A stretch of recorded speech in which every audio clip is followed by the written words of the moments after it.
12. Now about that time Herod the king stretched forth his hands to vex certain of the church. And he killed James the brother of John with the sword. And because he saw it pleased the Jews, he proceeded further to take Peter also. Then were the days of unleavened bread. And when he had apprehended him, he put him in prison and delivered him to 4 quaternions of soldiers to keep him, intending after Easter to bring him forth to the people. Peter therefore was kept in prison, but prayer was made without ceasing of the church unto God for him. And when Herod would have brought him forth, the same night Peter was sleeping between 2 soldiers, bound with 2 chains, and the keepers before the door kept the prison. And behold, the angel of the Lord came upon him, and a light shined in the prison. And he smote Peter on the side and raised him up, saying, Arise up quickly. And his chains fell off from his hands. And the angel said unto him, Gird thyself and bind on thy sandals. And so he did. And he saith unto him, Cast thy garment about thee, and follow me. And he went out and followed him, and wist not that it was true which was done by the angel, but thought he saw a vision.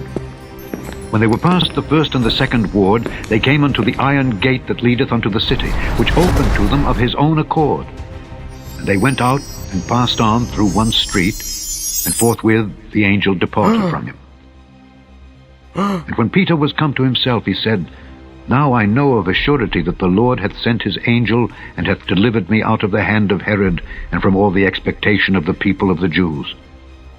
And when he had considered the thing, he came to the house of Mary, the mother of John, whose surname was Mark, where many were gathered together praying. And as Peter knocked at the door of the gate, a damsel came to hearken, named Rhoda. And when she knew Peter's voice, she opened not the gate for gladness, but ran in and told how Peter stood before the gate. And they said unto her, Thou art mad. But she constantly affirmed that it was even so. Then said they, It is his angel. But Peter continued knocking. And when they had opened the door and saw him, they were astonished.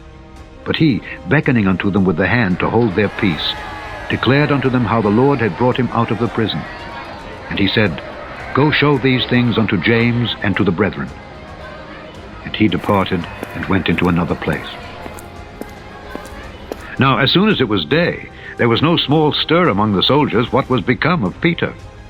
And when Herod had sought for him and found him not, he examined the keepers and commanded that they should be put to death.